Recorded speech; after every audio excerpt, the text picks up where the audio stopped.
Okay, well, welcome back to Safety Matters. Today we're going to have an interesting guest, a gentleman by the name of Michael Zalle, who's the CEO and founder of a company called YellowBird. YellowBird is in the safety people business. Am I saying that correctly, Michael? You're in the safety people business? That's a great description. Absolutely. Well, tell us a little bit about yourself, your background, and how it is you came to create this company, Safety Bird. So YellowBird, and YellowBird, I'm YellowBird sorry. is, but I love it because I may actually have to start calling our professional safety birds. We actually have a lot of fun with the name.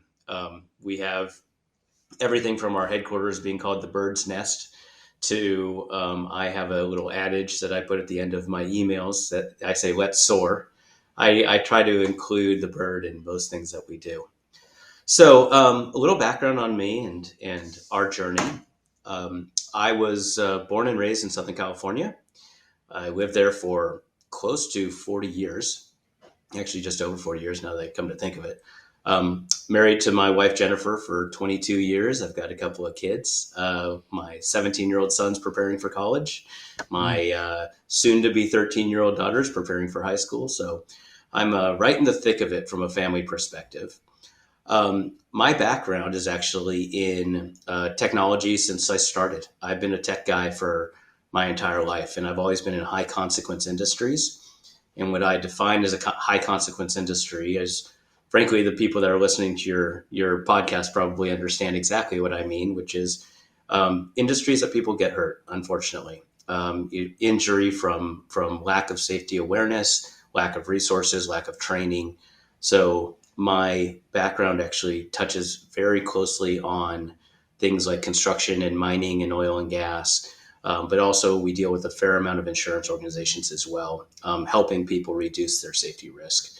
So that's I have a passion for that, and it's a passion for the people. It's not a passion for the industry. Well, how does a tech guy, if you don't mind me asking, get into Yeah. into? I can see the segue, taking your technology experience and using that to kind of match make between safety professionals and companies that are looking to bring on a safety professional. You do primarily consulting, though, right? These are not people that get connected for full-time employment, but based on projects. Is that correct? That is correct, although some of our projects can be upward of 24 to 36 months. So they're Mm. not just wham, bam, and done. It is more of we do everything from trainings that are a half day to full day training, multiple days in certain circumstances, to document review, to actually saying we have a project that we know is going to end, and it's going to end in 12 months, but we need somebody to oversee the safety practices on the site for that duration. So our pros are asked, what is your wish? What kind of work do you wish to do? And they can say, I can do anything. Some people say, I'm currently employed and therefore I want to make myself available to do work kind of off hours to make extra money. And some people say, I'm running my own consulting practice, and for the right job, I'm happy to, I'll go on site every day. The goal for us is to actually be as localized as we can be, matching the skills, background, and capabilities with a localized need. Well, who are your typical, industries that you serve? Who's your normal client?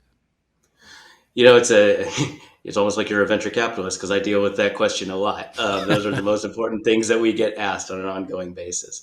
So we get so our three benchmark, or as we call it, beachhead markets are construction and manufacturing. We do a fair amount in construction and manufacturing. And then the third, which is kind of the all encompassing, is insurance. And insurance as loss control assessors. So if somebody has a requirement to do a walkthrough audit, and that can be, we've done all sorts of walkthrough audits. We've done slip, trip, and fall audits. We've done ergonomic audits. We have done things like mock OSHA inspections, where somebody would like to say, look, I don't want anybody with a badge coming in here, but I would like somebody to walk through all of my facilities and Mm-hmm. give us a trained eye view. of this. So our typical customer is actually construction and manufacturing, but the insurance is really driving a lot of our general industry, as they call it. Yeah, and a lot of the times, my experience with the insurance industry, they tend to want to fly under the radar. They like kind of confidential consulting agreements to help them problem solve a particular problem, obviously condition, Yeah. safety matter, Mm-hmm. that they don't really want to publicize. It's more of a let's go about bringing in trained professionals that have a certain level of expertise in a particular area and help them help us. Is that kind of what you're saying? Absolutely. First of all, our professionals are all under non-disclosure agreement. And so that's a very important aspect of what we do. We also find that insurance companies tend to have their sweet spots and they have their areas of gap. And let's be honest, all companies have their sweet spots and their areas of capability gaps. And so for them, as an example, if you have a nationwide carrier, they're probably pretty well covered with their own loss control services in 70% of the country, if they're decent size. And then they have these areas that their loss control teams live on airplanes, or at least used to before COVID. And so what we do is we try to help kind of under the radar. We don't really need the recognition from this perspective. We just want to make sure we get the right people doing the right job.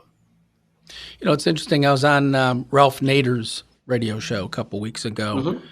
and he made an interesting statement about the insurance industry that I thought was pretty accurate. And he's talked about how in the past, insurance companies were very, very focused on claims management and reductions of injuries. And they spent a lot of time identifying root causes to reduce injuries and reduce premiums or to maintain certain levels of premiums. And he made an interesting point by saying that today that's changed. And that many of the insurance companies are managing massive financial portfolios. They'll have billions and billions of dollars that they're managing a fund. And so they become kind of fund managers in a way, and they've lost their focus as it relates to claims management, loss control, the things that your consultants are working on. So what's your take on that? What you work with insurance companies, you find that to be the case, or what's your thoughts? It's a really interesting insight. I don't think it's a yes or no answer. I think when you have the opportunity to manage capital, which is what essentially insurance companies do, they have a requirement to have a surplus available for payouts and so forth. They have an entire business that is responsible for that. And so that is a piece of their company, absolutely. But at the end of the day, risk mitigation is the tip of the spear. They say a dollar saved is a dollar earned. There's a lot of truth to that. I will say though, insurance companies are not motivated to lower premiums. They are motivated to lower risk. And there's nothing wrong with that. So that's one of the reasons why we are doing well with the insurance organizations. We say, look, our goal isn't to help you lower premiums. Our whole goal is to help your clients lower the risk. So if you have groups that are dealing in forklifts all day long, forklift injuries are very, very common payout, and they're expensive, and they can be very detrimental. They could be fatal in certain circumstances. And so for us, if you can go to the insurance company and say, if you are doing warehouse work and you want to make sure people are properly trained on forklift safety and proper use of forklifts and how to be, environmentally aware and all the things that you can do to best practice this, you will lower risk, which in essence increase profitability for insurance companies. And it helps the company. Yeah, you bring up a good point, managing risk. The problem I've seen in this area of slip, trip, and falls, you go to any company, big and small, and you'll say, hey, do you have a slip and fall problem? And they're like, well, yeah, of course. And by the way, slips and falls are the leading cause of workplace injury fatalities for certain industries like construction, et cetera. So it's a big, big problem. So you ask, do you have a problem? And it's like, well, yeah. Okay, well, what do you do about it? How do you manage it? And it's unbelievable, Michael, how often I'll hear, well, that's why we have insurance. In other words, it's almost this acceptance. Yeah, we're going to have people slip and fall, and that's why we have insurance. And, and to a certain point, you've kind of alluded to this, the business model that's been accepted by the insurance industry is that, well, people get hurt, you reduce the amount of claim payment, and whatever increase in premium that may come along will certainly come along over time. Well, the policyholder just passes that along to their customer. So you pay a little bit more for your bananas at the grocery store. You pay a little bit more for whatever it is, and everybody kind of shares the cost. But it's amazing how many times I'll hear, well, we really don't have a prevention strategy or even want one. It's kind of like the electric bill, Michael. Yeah, the bill goes up, the electricity goes up. What are you going to do? You just pass that along. It's an interesting viewpoint on that matter. I look at it a little bit differently. I look at it from there's this whole race to zero thing that has been going around in safety for the last 30 years. And the whole goal of having zero recordable incidents. And what it does is it stops people from raising a hand when they see something that is careless or that is dangerous, because they don't want to be the one who ruined the streak of 3 years and 42 days. And so they're being very, very cautious about raising their hand or if somebody has a recordable, they don't want to state that it happened because of that same issue. And I kind of look at it the same way from this perspective, where do we have a problem? The answer is, in most circumstances, people will say, no, we don't have a problem, but it happens, because I don't think you can truly eliminate slips, trips, and falls. If you're in a grocery store and you have liquids on the shelf, and a liquid that can fall off of a shelf, you're accepting a level of risk. The question is, how well are people trained to respond to that risk as it occurs? Now, between the fall off the shelf and the cleanup process and the signage and awareness process, are we limiting and reducing that risk? Yeah, absolutely. And so, but the end backstop for all of it, yes, it's insurance. If for some reason we followed every rule correctly, we've done everything right, and during the time between that item falling off the shelf because somebody bumped it on the other side, let's just take a real weird scenario. Somebody bumps the shelf on the other side, it falls off on the next row. Nobody sees it for a little while, and during that period of time, somebody slips, that's a customer. Is that preventable?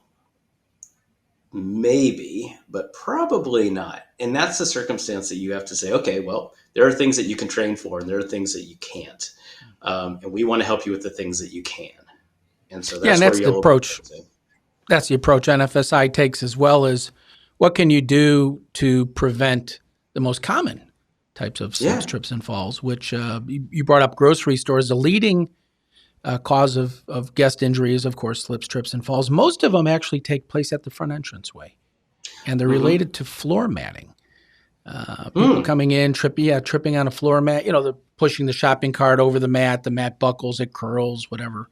And, people tripping over the mats. Those are obviously highly preventable injuries related specifically to a product, a floor mat. And so those are the strategies that are, most kind of the low-hanging fruit, Michael, of prevention.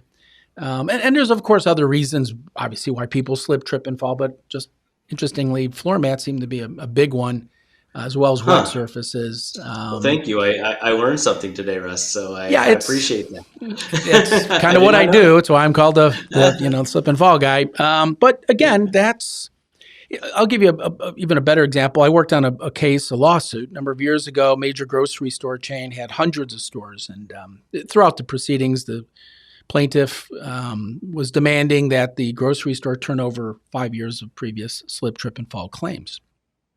Just want to know how many people are slipping and tripping in your grocery stores.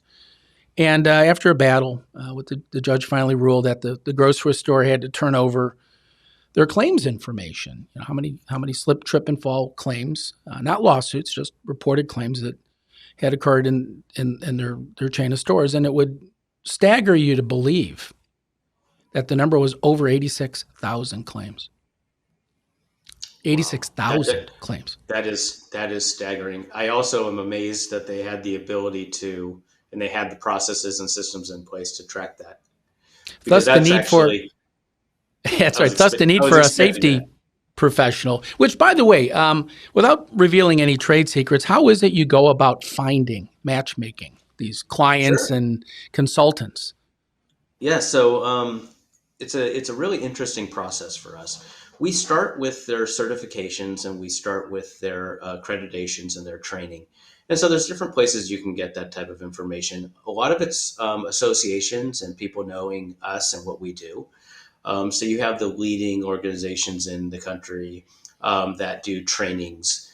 And the good news is, even NFSI, as an example, you have all these people that are trained and go through the training process, and some of them are train the trainer type of training people. So you probably have lower level people, or not lower, but entry level, have taken the course, and then you have higher level folks who are training others. The people who are training others has a marketable skill. So we would go to an organization like that and we would say, can we partner with you? And your folks can find opportunities to monetize their training. So if somebody comes onto our site and they say, I need somebody to come and do a slip, trip, and fall assessment. And we say, are you looking for somebody who is NFSI certified? And they'll say, yes. And it's like, great. Or what is that? And then we give a little description, which will happen. And then they say yes. And so we have these relationships. It's gone very well. Everybody from industrial hygienists to certified safety professionals to hazardous materials managers, HAZWOPers as they call them. We have over 380 certifications on our platform. So, wow. And how we find them primarily is through those certifications. We have people are proud of their certs.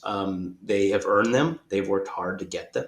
And so often they're on their LinkedIn profiles. Often they're on their various things that they have registered for. And most are coming in through organic paths.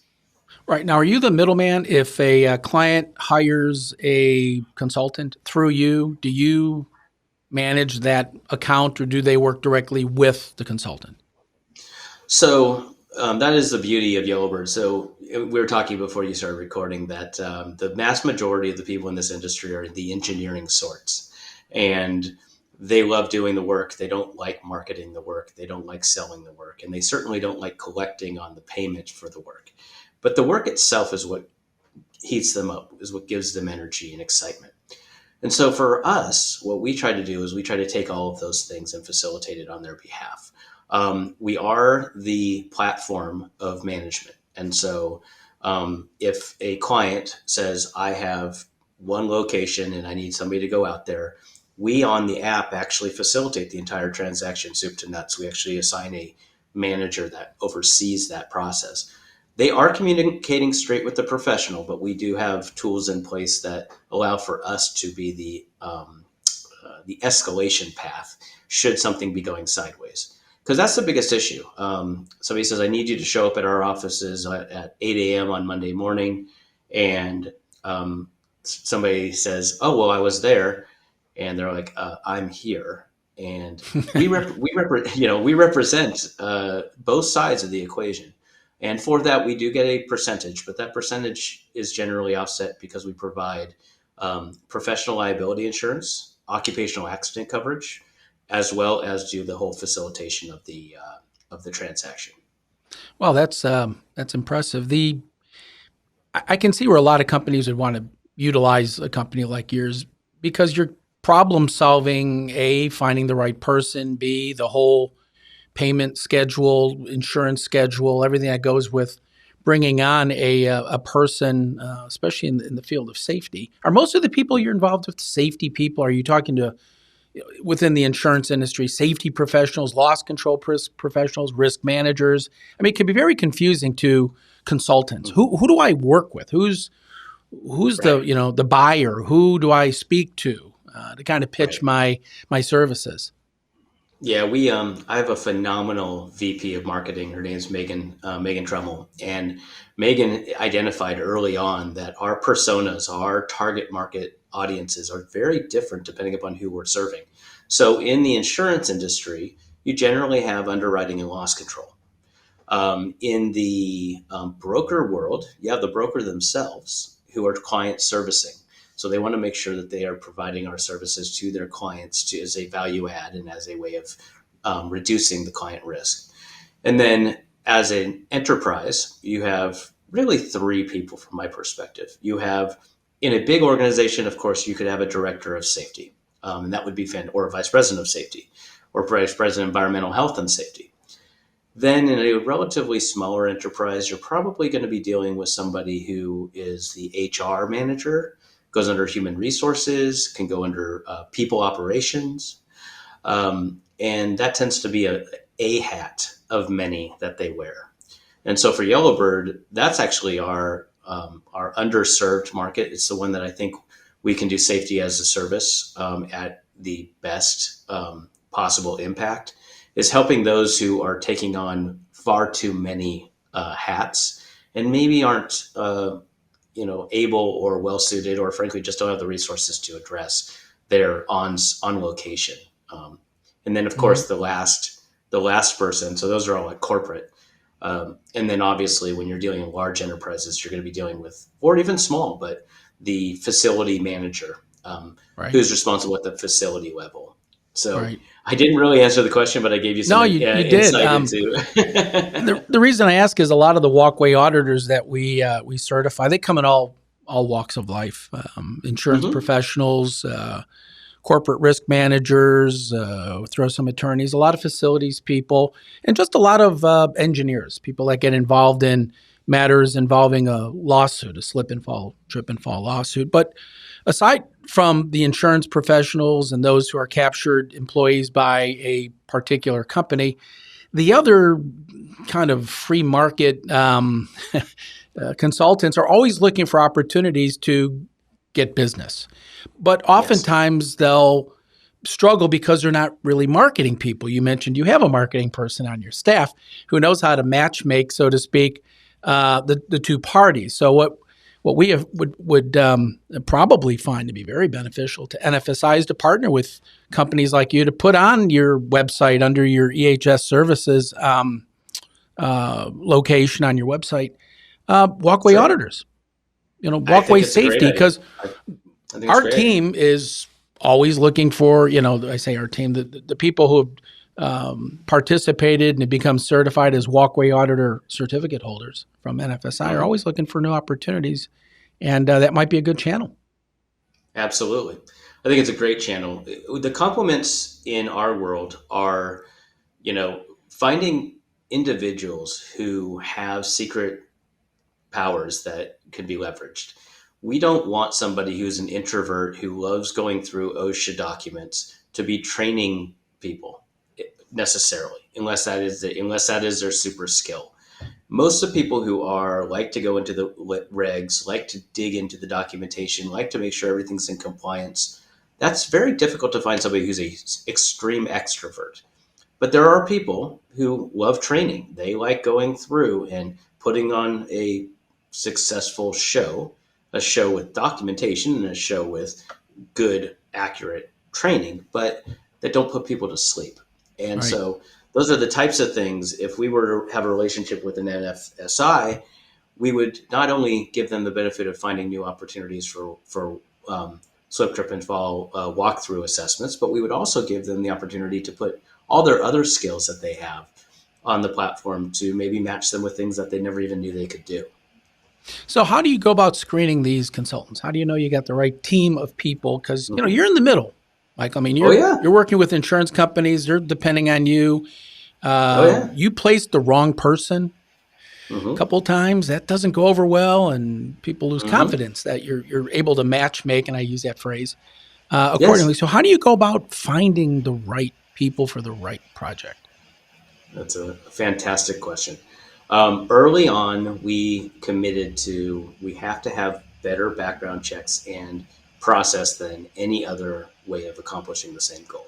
So we started with that. How do we run people through the right process to make sure that we have the cream rising to the top and the people who are maybe not the people we want not being accepted? We do not accept everybody on the YellowBird platform.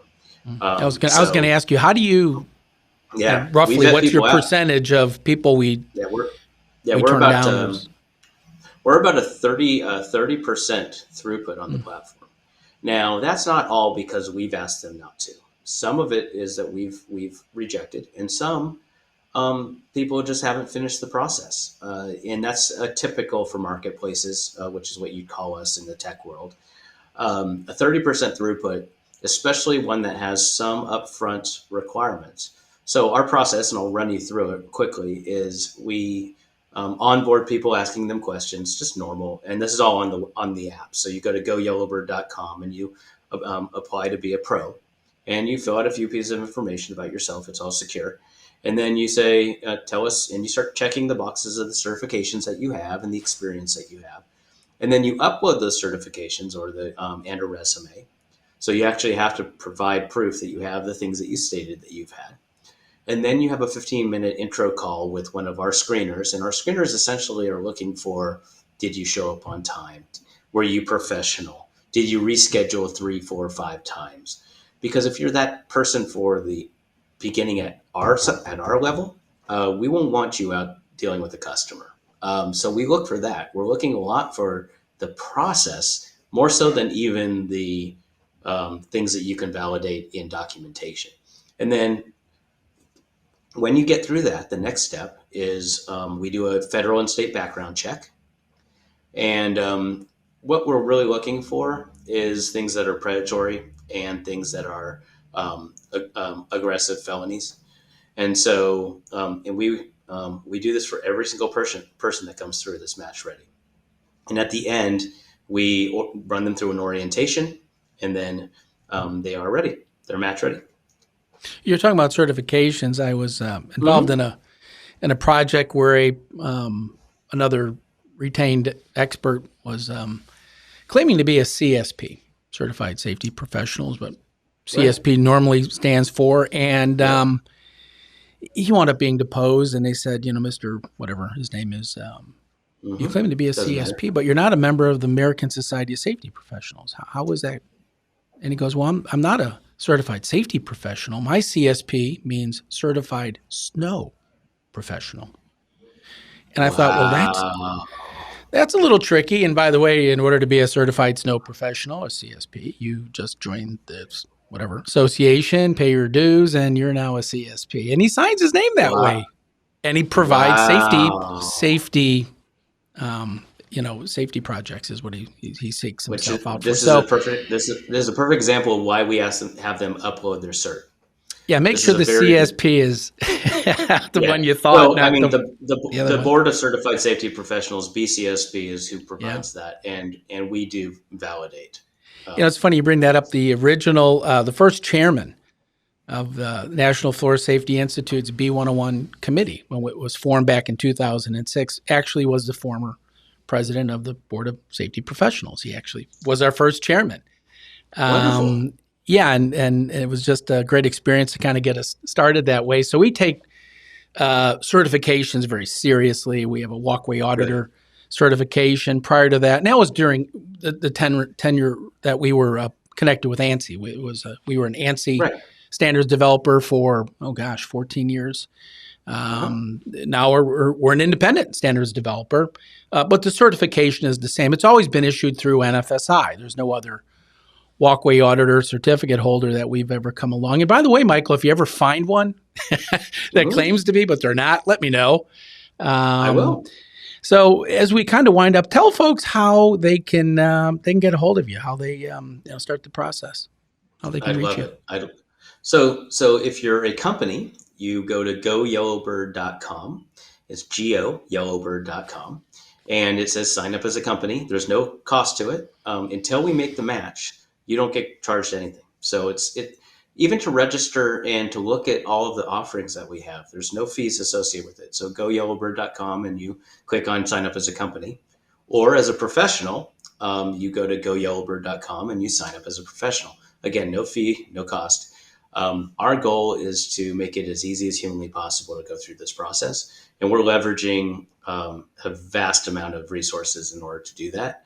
And we are, we are a venture-backed company. We are 27 people now in Phoenix, Arizona, and across the country. We actually have employees across the country. I'm very proud of what we're achieving, and I think we're going to make a meaningful impact in the safety world, and that's my goal. Congratulations. I mean, you really have impressed me with the approach you take to managing safety, putting the right person in the right position, developing the right plan, the right strategy. You obviously have a network of consultants that are highly capable of doing that. You're well marketed, and you know what you want to be.